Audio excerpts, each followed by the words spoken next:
Hi guys. So in the book of First Samuel chapter 4, it's a man named Eli, and he had two sons, Hophni and Phinehas. So Hophni and Phinehas went off to war, and word came back to Eli, their dad, that the Ark of the Covenant was stolen, the Ark of the Covenant of God was stolen, and that his two sons died. But Eli only fell over and died when he heard the Ark of the Covenant of God was stolen, not his sons. But when Phinehas' wife, one of Eli's sons, heard that Eli died, their dad, and that her husband died, she was pregnant, so she knelt down and gave birth because her labor pains began. Verse 19 and 18, right?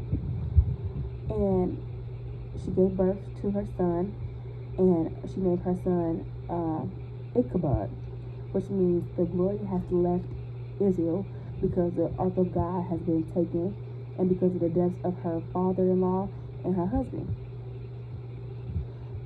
She passed away after she gave birth. What I want to get at is I found it crazy and I find it crazy how people would name, like in the Bible, a lot of people used to name their children after the season they went through, right? So their child was born in a season of hardship for them. They'll find a name that matches that hardship and that pain and that regret and name their child that. So then when the child grows up and act exactly like the name that was given to them, then it's like now that child's ready to run chaos and, rebels against God and serving all these idols and things of that nature. But then when it was in a season of, like abundance and prosperity, they'll name a child after that.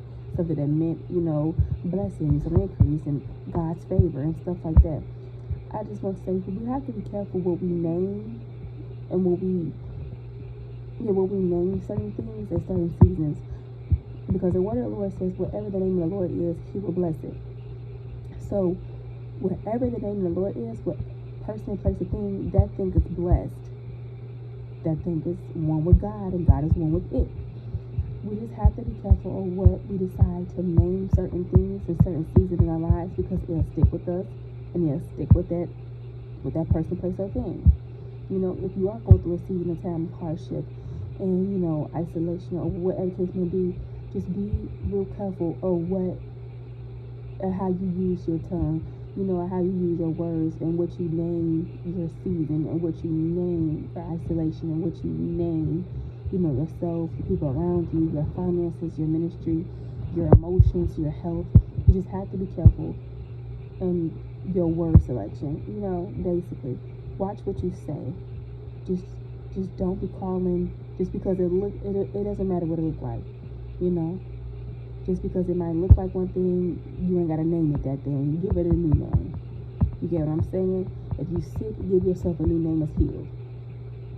If you're in poverty, give yourself a new name as wealthy and prosperity, which is the ease of God. If you're lonely and you're looking for companionship, give yourself a new name as married. You get what I'm saying? Use your tongue wisely. Okay, bye. Love you guys.